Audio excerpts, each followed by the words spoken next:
This person on the right, of course, is the brother of Austin Metcalf, pictured upper left, the victim of this stabbing. And there's Marcella Anthony in the lower left of the photo. So let's go ahead and listen to what the twin brother has to say. There was this kid, before I knew his name now, this kid was sitting under our tent at track. We asked him to move. He started getting aggressive and talking reckless. And my brother stepped in and said, "You need to move." And he's like, "Make me move." Austin grabbed his backpack. The kid, I tried to whip around as fast as I could, but I didn't see the stab. But then I look at my brother, and then I'm not going to talk about the rest. So just that's all right. So I'm going to stop there because it's understandably emotional stuff after that. I want to stick with the facts that are shared about the confrontation here. So I'll just rewind it a little bit. Aggressive and to our tent at track. We asked him to move. He started getting aggressive and talking reckless. And my brother stepped in and said, "You need to move." And he's like, "Make me move." Austin grabbed his backpack. The kid, I tried to whip around as fast as I could, but I didn't see. Okay, so what are we hearing here? We're hearing that Marcella Anthony was sitting in this tent, not his school. I believe also a relevant factor here could be that it was raining out, so people were seeking to get into the tent. You know what that's like. It would have been crowded under there. Space would have been at a premium. Presumably, Marcella Anthony has his own tent from his own team. These two were from different high schools, different teams at this track meet. And Austin Metcalf asked him to move to make space for the people whose tent this was. And Marcella Anthony became confrontational, is what we're hearing described here. Make me move. Does that sound like an invitation to mutual combat? Does that sound like provocation? Maybe provocation with intent. We'll get to more of that in a moment on the part of Marcella Anthony. Then we're hearing that Austin Metcalf didn't touch Marcella Anthony, but touched his backpack to move his backpack out from under the tent, presumably, and that's when he got stabbed. Those are facts in evidence. You may contest how credible they are because they're coming from the victim's twin brother, but nevertheless, they are facts in evidence that we have to work with. With the evidence we have, we can at least take a look at what the correct legal questions are, even if we don't fully have the evidence we need to arrive at a legal answer to a reasonable degree of legal certainty. And the questions are knowable because the questions are framed by the actual law of self-defense in Texas. So, like many states, Texas, in effect, divides use of force, the legal justification for the use of force against another person, into two buckets.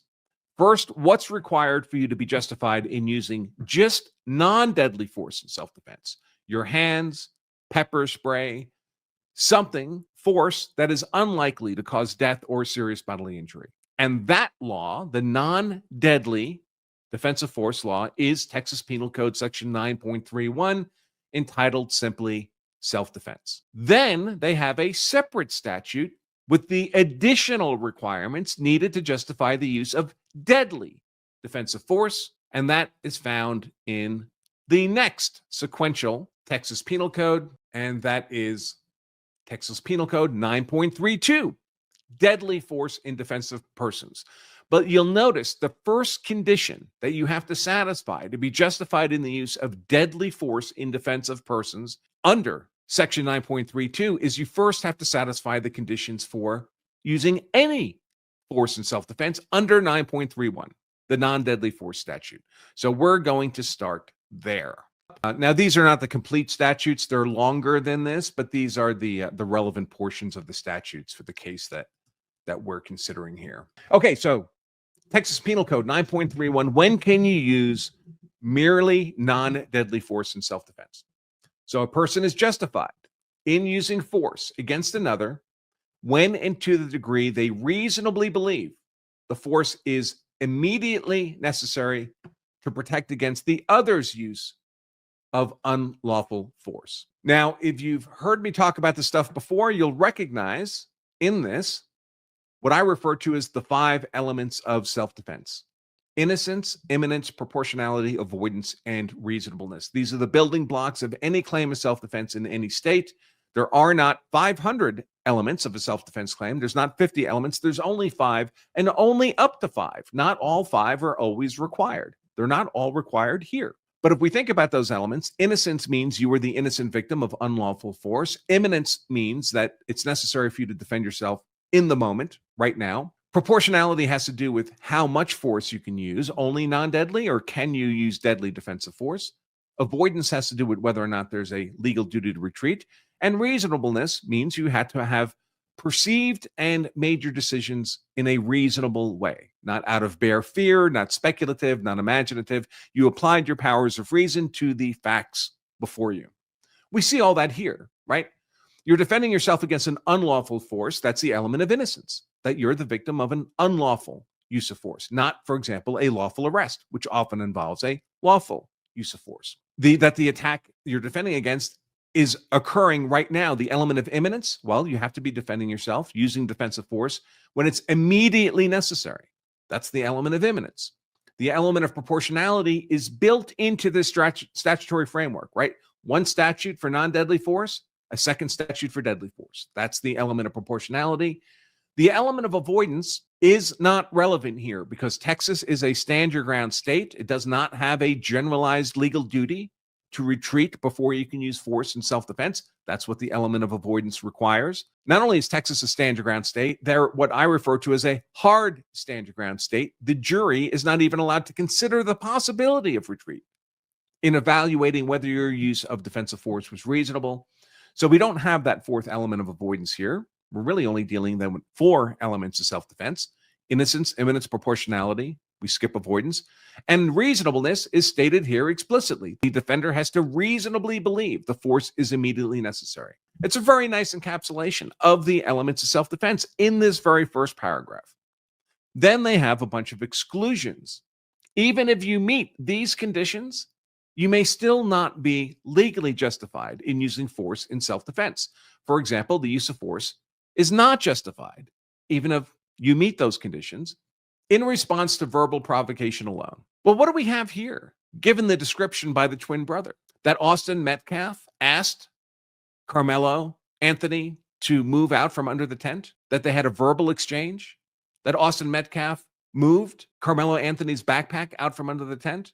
That's not physical force upon or threatening Karmelo Anthony. Everything else is verbal. So far, there's zero evidence that Austin Metcalf threatened to use or did use any physical force against Marcelo Anthony under Texas law. That loses you even the privilege to use non-deadly force in self-defense, much less deadly force.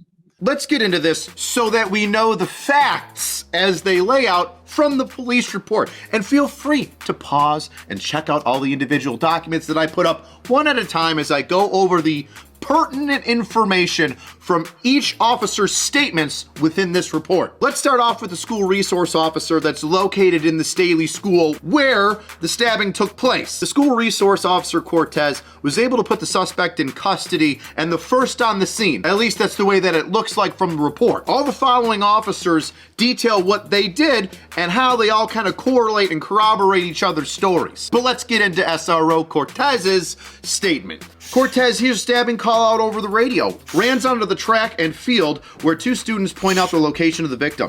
Cortez sees the Memorial High School tent with people around it, under it, and by the bleachers. Someone points out the suspect, black male, gray hooded sweater and dark Nike pants. Cortez tells the suspect to put their hands in the air and gets the suspect in custody. Suspect makes statements to Officer Cortez once detained. Now these statements are critical and I'll tell you why they still will be used in court even though there weren't any Miranda rights read. So what did Karmelo Anthony say? Well, I was protecting myself. He put his hands on me, and when SRO Cortez goes over the radio to say, I have the alleged suspect in custody, Karmelo responds with, I'm not alleged, I did it. And later on, while Cortez and another officer walk Karmelo to the patrol car, he makes another statement. He put his hands on me. I told him not to. Is he going to be okay? Now in New York State, we call these 71030 statements based on New York Criminal Procedure Law, CPL 71030. Now, each state has its own 71030, but a 71030 is this: a spontaneous utterance or statement, meaning that I, as an officer, while effecting an arrest or going about my job, run up to somebody who may or may not be involved in a crime. But let's say that they are. They're the suspect. And they start saying things like, yeah, I did it, or I only stabbed that once. Well, those statements can be used in court even though the Miranda rights aren't read. This is important, all of you internet sleuths and true crime people. Miranda rights do not need to be read to you when you're arrested. I know, mind-boggling. The amount of times you've probably watched an episode of Cops and seen somebody say, you ain't read me my rights, you ain't read me my rights. Miranda rights are only read when the individual believes that they are detained or they are not free to leave and under arrest, and the officer, detective, investigator, whomever asks them direct questions regarding a crime that they may be implicated in. Does that make sense?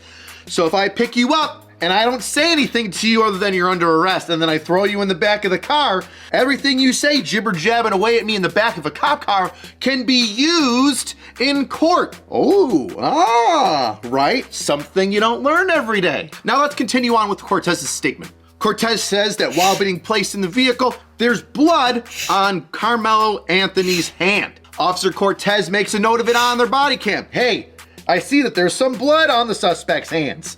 Cortez transports Karmelo Anthony to lockup. They take away his clothes because there's blood on the clothes. They hold them in for evidence, and then that evidence in a bag is given to their evidence collection agency and submitted as evidence.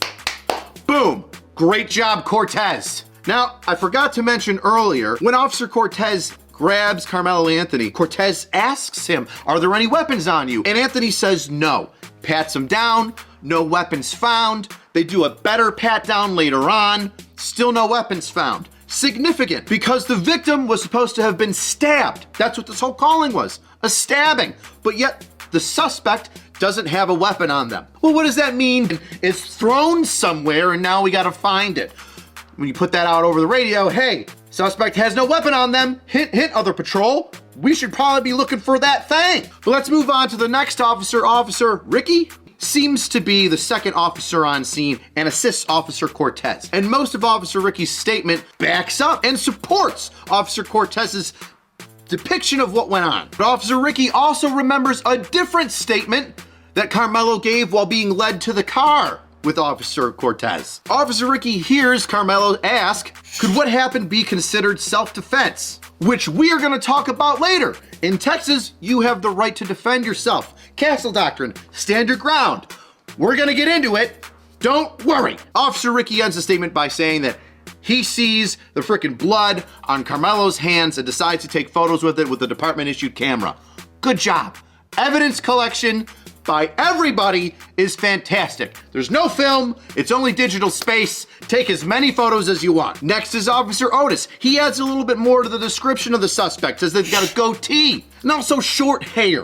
That the stabbing took place at the visitors' side of the stadium. That the suspect was distraught and crying while being led away from the scene to the police patrol vehicle. That it starts to rain, and so that large tent that Officer Cortez describes as where the victim was and where the victim is, well, Officer Otis moves the tent over top of the victim and the people working on him in order to save any potential evidence. And because the rain and bad weather can affect evidence collection, takes out his camera, starts snapping photos of everything in order to document it before any changes are made. Brilliant. Witnesses tell Officer Otis that the suspect threw a knife. And shortly thereafter, other officers recover a knife in the bleachers. And that while it began to rain, he covered the knife with the tarp, once again, in order to protect any potential evidence. The murder weapon is a pretty integral part of evidence for said murder investigation, so good job. Officer Wetzel comes in and says he was standing there looking at the trainers, giving medical attention to the victim. However, the trainers were saying that the victim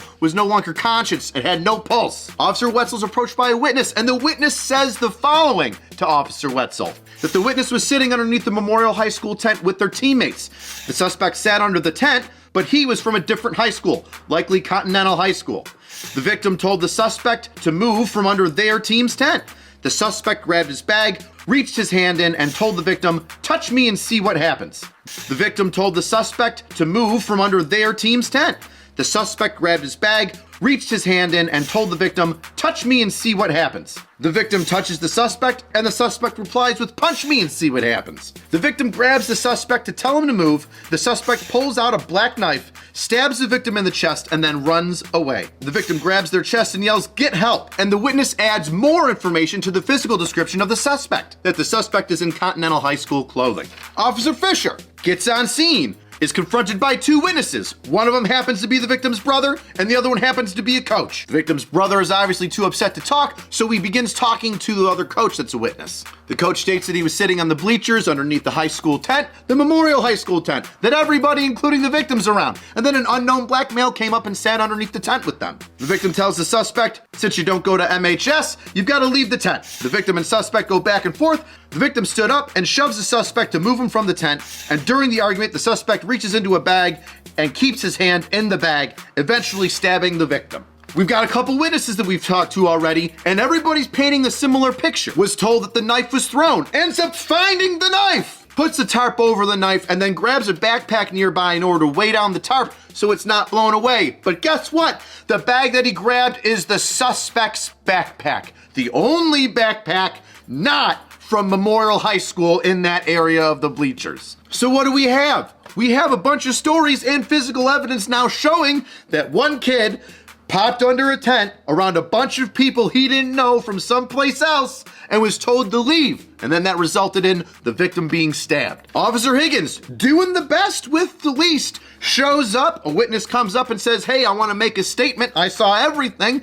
Higgins says, "Hold on 1 second," notifies detectives, and detectives take that witness away to give an official statement and get a little additional questioning in there. What else was going on? What else did you see?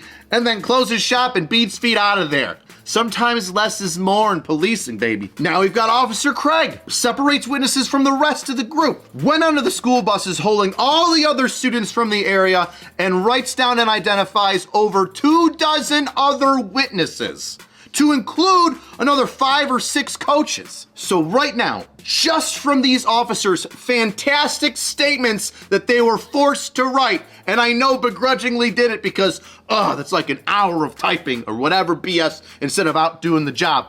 But so important. Because the picture we have right now from everybody, including witnesses, is that Karmelo Anthony, a member of a different high school, came to the visitor's side of the football field where the visiting team was all set up, sits underneath one of the visitors' tents, alone, not with any other people from his high school. He's accosted by one of the high school students from the visiting team, the victim, and says, "Hey, you're not with us or our group. You can't just sit underneath my tent. You need to leave."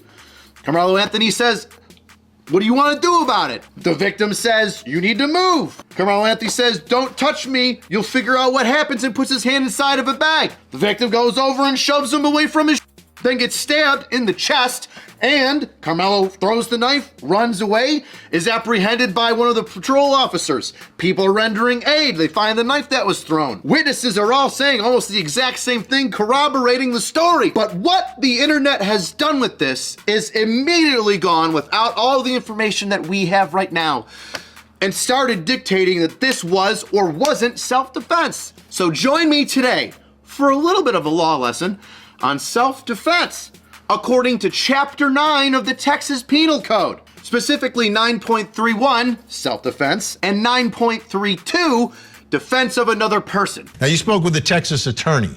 About Texas law when it comes to situations like this. I did, Vinny. I actually spoke with national trial attorney and civil rights attorney Lee Merritt, who's also a friend of the show, and his sons are actually zoned to Memorial High School. So this is a close to home story for him. But I spoke with him about the standards for self-defense in Texas because Texas is a stand your ground state. This is what he had to say about that.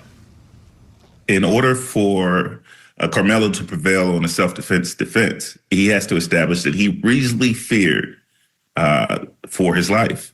Let's talk about the stand your ground law, also known as the Castle Doctrine, which basically says that you have no duty to retreat, that you're in a place legally, you have the legal right to be there, that you're not doing anything criminal, as in committing a crime, and that you haven't provoked the situation. Marcella Anthony dared challenged Austin Metcalf to do something. Anthony opened his bag and reached inside and said to Metcalf, "Touch me and see what happens." The use of force against another is not justified if the defender consented to the exact use of force attempted by the other, or provocation. I dare you, go ahead. If it's mutual combat, if Marcelo Anthony is extending an invitation to Austin Metcalf to engage in physical violence to settle their differences, well, mutual combat is a mutual consent to the use of force. It's a traditional fist fight. You're each agreeing, consenting to the other's use of a fist against you because you're planning to use a fist against them. That's what a traditional fist fight is. That's what mutual combat is. And if that's what you're engaged in, if that's what was being offered here by Marcelo Anthony, he has no claim of self-defense, not even for the use of non-deadly force, much less a knife to the chest. The victim told the suspect to move from under their team's tent.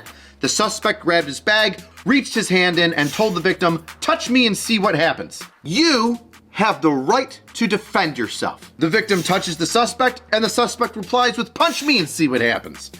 If you're missing a required element of self-defense doesn't exist at all. It doesn't just get diminished.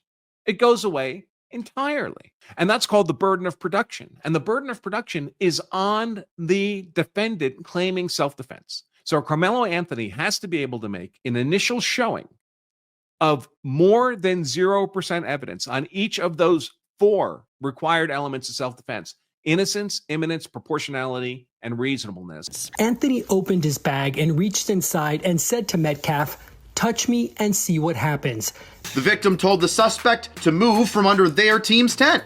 The suspect grabbed his bag, reached his hand in, and told the victim, "Touch me and see what happens." You're already plotting and planning that when somebody does this, I'm going to use this knife to kill them. But protecting yourself with force and the use of deadly force are 2 different things. Ooh, force, deadly force.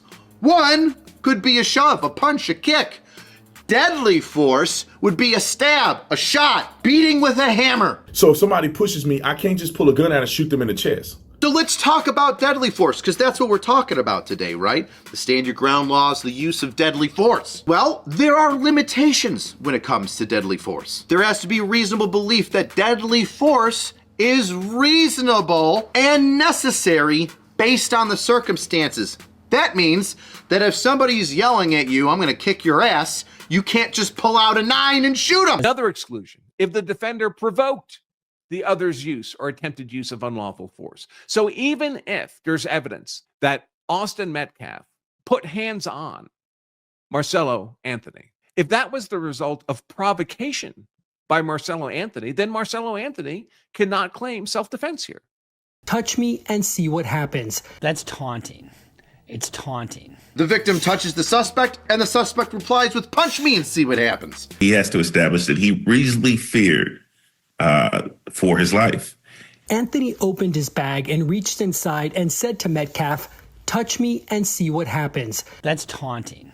It's taunting. And, that's a steep hill to climb given the facts that I've heard so far. You're already plotting and planning that when somebody does this, I'm going to use this knife to kill them. That's a steep hill to climb. It is going to be incredibly difficult. It is going to be incredibly difficult. Touch me and see what happens. It is going to be incredibly difficult. That's taunting. For Karmelo's defense team to establish that Austin, the 17-year-old who wanted Karmelo out of his tent, represented a deadly threat or a deadly threat. That's a steep hill to climb. Now, you spoke with the Texas attorney about Texas law when it comes to situations like this. It is going to be incredibly difficult for Karmelo's defense team to establish that Austin, the 17-year-old who wanted Karmelo out of his tent, represented a deadly threat or even serious bodily harm. Now, again, we don't know what was said. We don't know what was threatened. But what Karmelo said was that he was going to put his hands on me. That's not he was going to kill me. That's not he was going to kill me. That's not he was going to kill me. That's not, I thought he was seriously going to hurt me.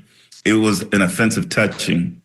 Anyway, All he described was the potential for an offensive touching. All he described was the potential for an offensive touching, which is not going to be enough without more. And the evidence is still coming in.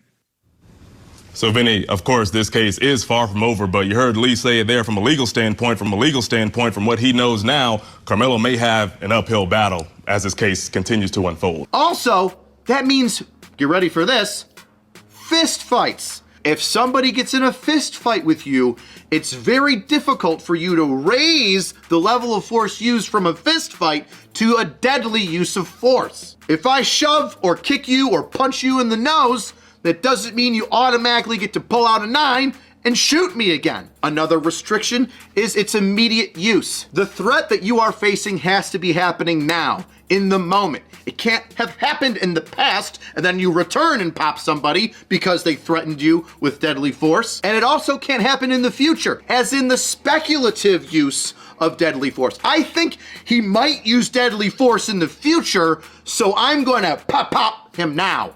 No. And once again, we touch on proportionality, which we talked a little bit with the fist fight. Already, Texas state law and a bunch of other states have made it so then if you get in a fist fight with somebody or somebody pops you once or twice, you don't get to go to your car and pull out a gun and shoot them. Lower use of force doesn't mean deadly use of force is authorized. Now that can change, obviously, and it's a per situation kind of thing.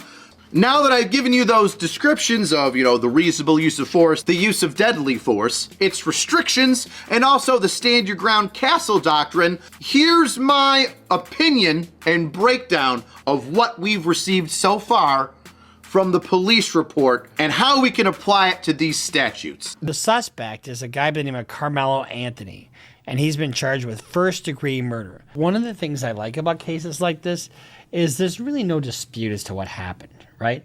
There's no dispute that I had a knife and I stabbed this guy, okay? There is a dispute as to exactly how it happened and what does it mean legally. Self-defense, number one, you can't start the fight. Something like this that just evolved and snowballed, that's what it seems like to me, snowballed over something that may have just been some high school students getting into some type of disagreement. And so the issue is that once that disagreement again begins to snowball, what is appropriate for self-defense? Whenever we're into just a oral disagreement, then that transfers over to a physical disagreement. How does it transfer then to a knife? And so, and under Texas law, you have to provide equal or lesser value, generally, so force, whenever we're talking about self-defense. Is it reasonable and is it proportionate to that of what the perpetrator initiated before? Because in this situation, the suspect is stating he told the other person, pretty much, don't touch me. Anthony opened his bag and reached inside and said to Metcalf, "Touch me and see what happens." He provoked the encounter. He can't claim self-defense for having provoked the encounter unless he does something particular. It says here, unless he had abandoned the encounter and attempted to retreat from the encounter. And then Austin Metcalf had pursued Marcelo Anthony. Then Marcelo Anthony would have reacquired a privilege of self-defense, but none of that happened here. And that person did, in fact, touch him. The victim touches the suspect, and the suspect replies with, "Punch me and see what happens." And then he pulled out a knife.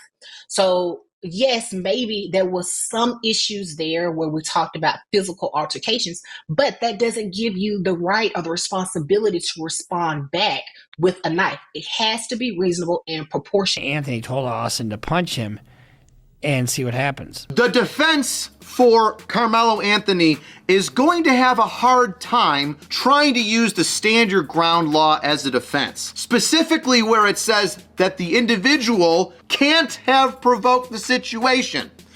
Anthony opened his bag and reached inside and said to Metcalf, "Touch me and see what happens." It's not starting the fight necessarily, but that's taunting. The defense for Karmelo Anthony is going to have a hard time trying to use the stand your ground law as a defense, specifically where it says that the individual can't have provoked the situation. You can't start a fight and then avail yourself of self-defense. So if I punch you in the face, I lose my right to claim self-defense.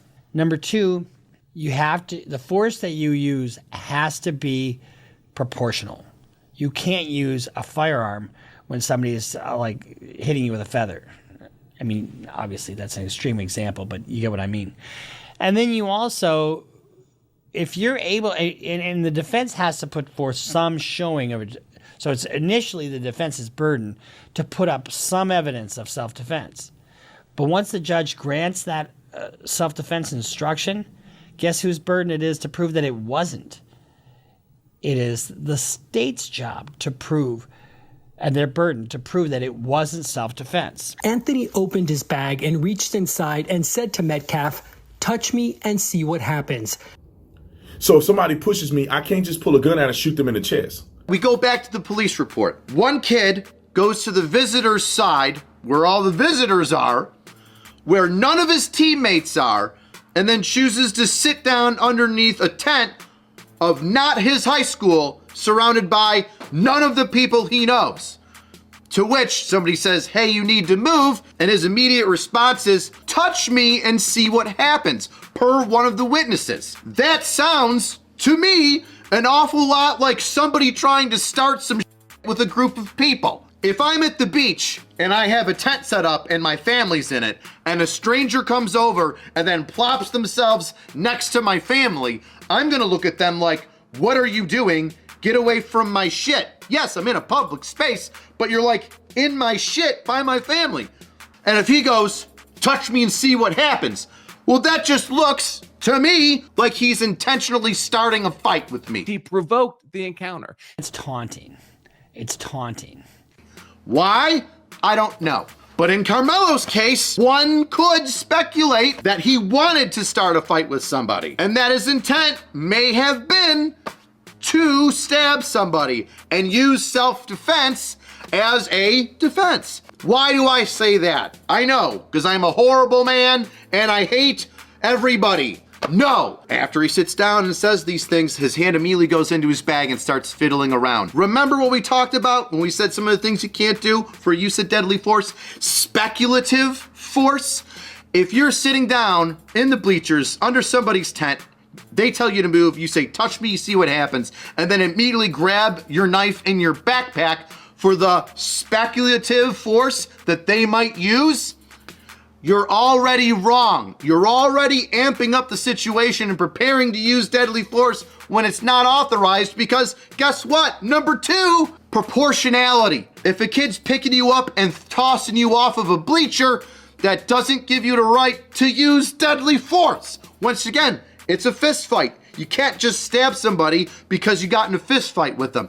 There needs to be something more. And here it's even less. No witnesses say that punches were thrown other than a shove or grabbing somebody to then shove. So no, deadly force is not authorized here. Not in the use of self-defense and not in stand your ground or castle doctrine.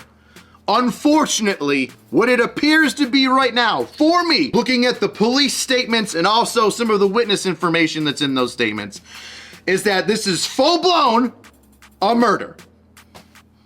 Now, based on potential witnesses that might have talked to Karmelo Anthony before he went over underneath the high school tent of the high school he didn't go to with kids he didn't know, is what did Karmelo Anthony say to any of his friends before he went over there? Did he say anything to his friends before going over there? Like, watch this, I'm gonna start a fight. Because those statements from those potential witnesses, if they exist, if that even happened, would be pretty damning for the state of mind of Karmelo Anthony.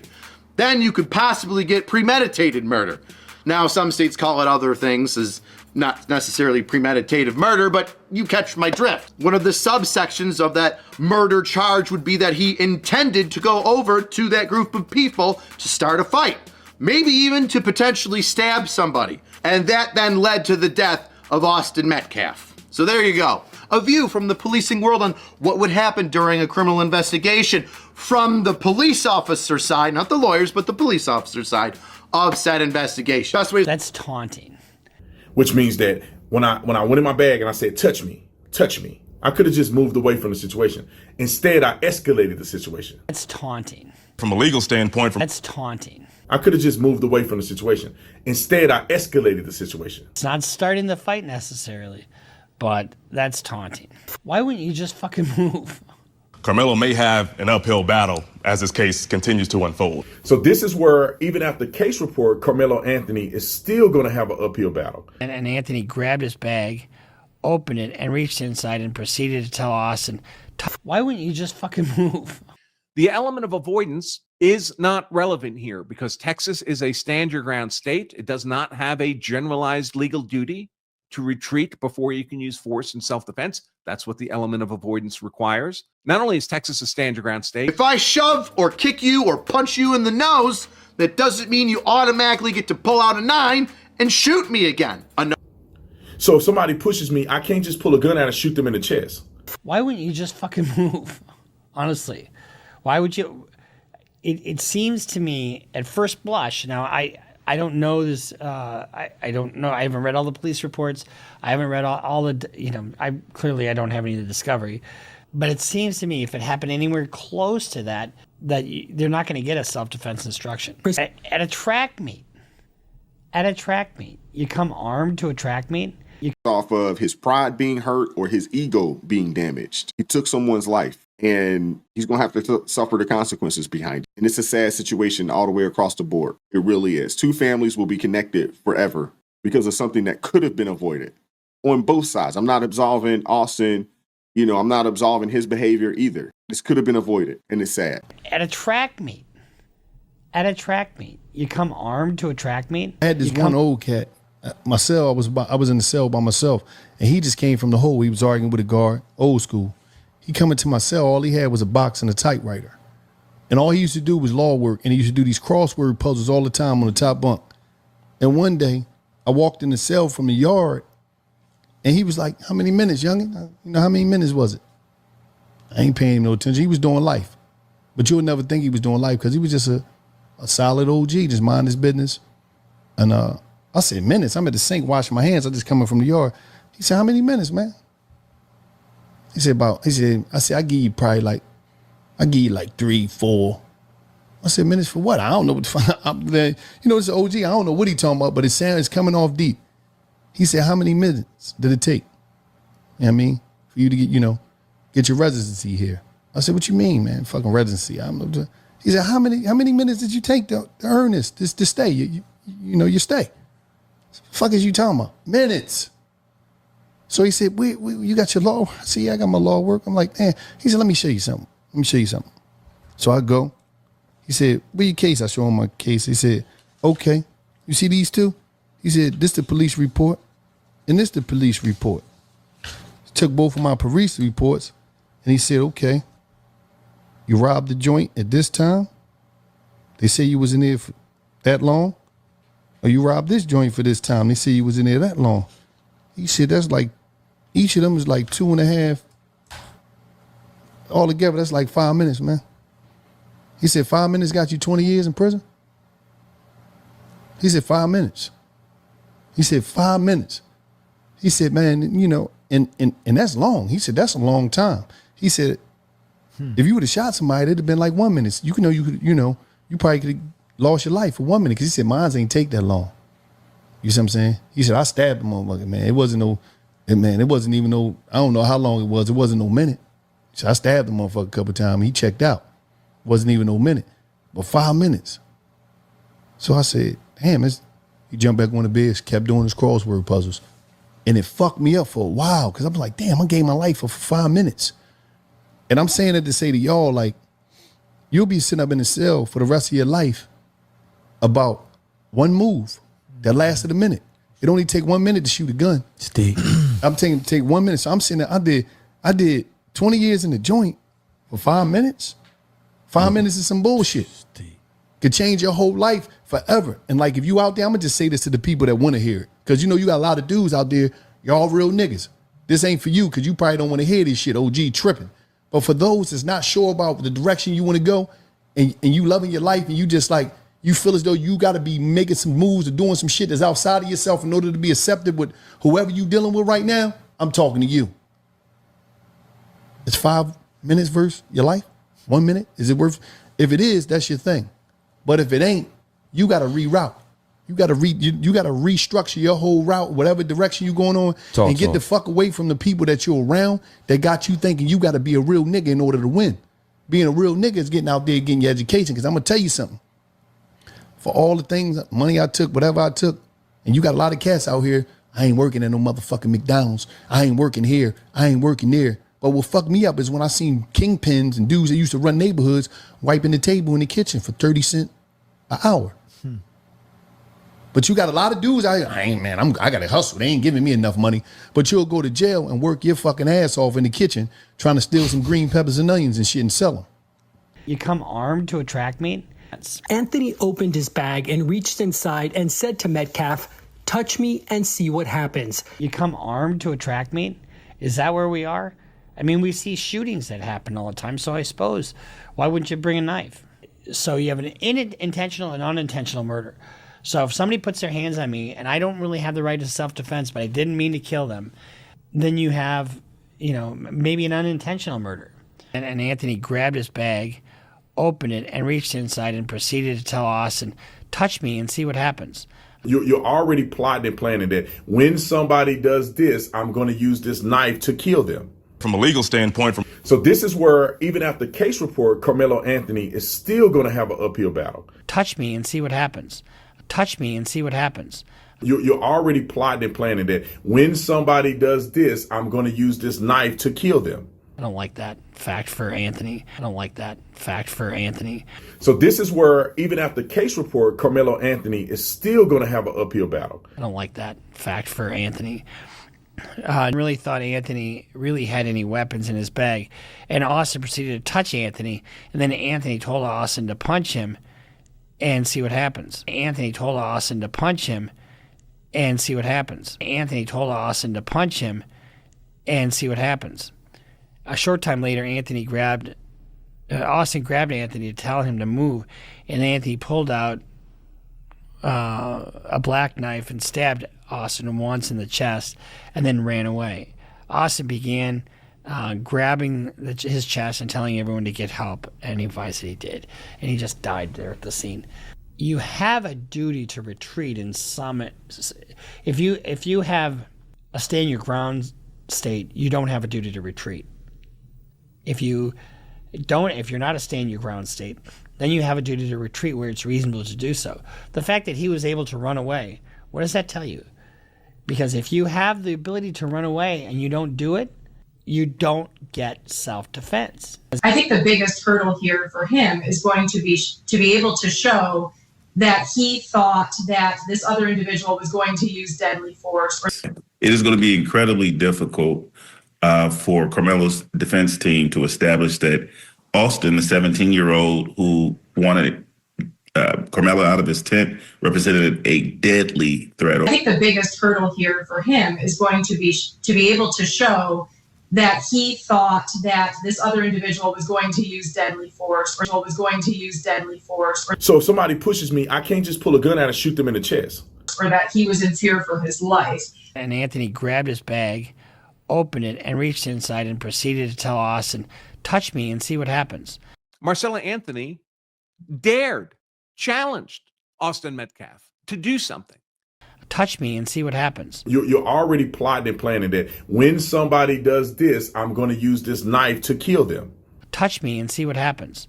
I don't like that fact for Anthony. I don't like that fact for Anthony. Putting your hands on someone doesn't equal being allowed to use deadly force. Putting your hands on someone doesn't equal being allowed to use deadly force. When I went in my bag and I said, touch me, I could have just moved away from the situation. Putting your hands on someone doesn't equal being allowed to use deadly force. You're already plotting and planning that when somebody does this, I'm going to use this knife to kill them. And what happens? The kid touched him. He did nothing. But then the kid pushed him and then he stabbed him in the chest. Now, self-defense has to be an articulable, equal use of force. So if a person is saying, I feel like my life is in danger of serious bodily injury or death, you can use deadly force. Because if you have the ability to run away and you don't do it, you don't get self-defense. If someone is pushing you after asking you to leave a place and you use deadly force against them, that's not co-equal force. it is going to be incredibly difficult for Karmelo's defense team to establish that Austin, the 17-year-old who wanted Karmelo out of his tent, represented a deadly threat. That's not co-equal force. And self-defense does not allow you to use any accelerated force that you want because you feel like it. Self-defense does not allow you to use any accelerated force that you want because you feel like it. So this is where, even after case report, Karmelo Anthony is still going to have an uphill battle because he used disproportionate force. He wasn't supposed to have the knife on campus in the first place. And he was actually in the wrong by occupying space in a tent that didn't belong to him. After he had a reasonable request for him to move, he refused. Now, the testimony could be skewed, but right now, from what we have, that's what we have. If he goes to trial, this is how he loses, unequivocally. In the state of Texas, they charged him with first-degree murder. First-degree murder is when you murder somebody intentionally or knowingly causing the death of another person. That's subsection 1. Subsection 2 is intending to cause serious bodily injury and commit an act clearly dangerous to human life that results in somebody's death. They got him on the first statute because he knowingly and intentionally decided to poke the boy in the heart with a knife. It's the burden of production that falls on the defendant. If he cannot satisfy that burden of production, the prosecution will ask the court to deny him the privilege to argue self-defense at court. You don't have a magical ability to argue self-defense at trial. You have to qualify to argue self-defense at trial by showing there's more than zero evidence on each of the required elements of self-defense. So that's a burden of production that's going to be on Karmelo Anthony.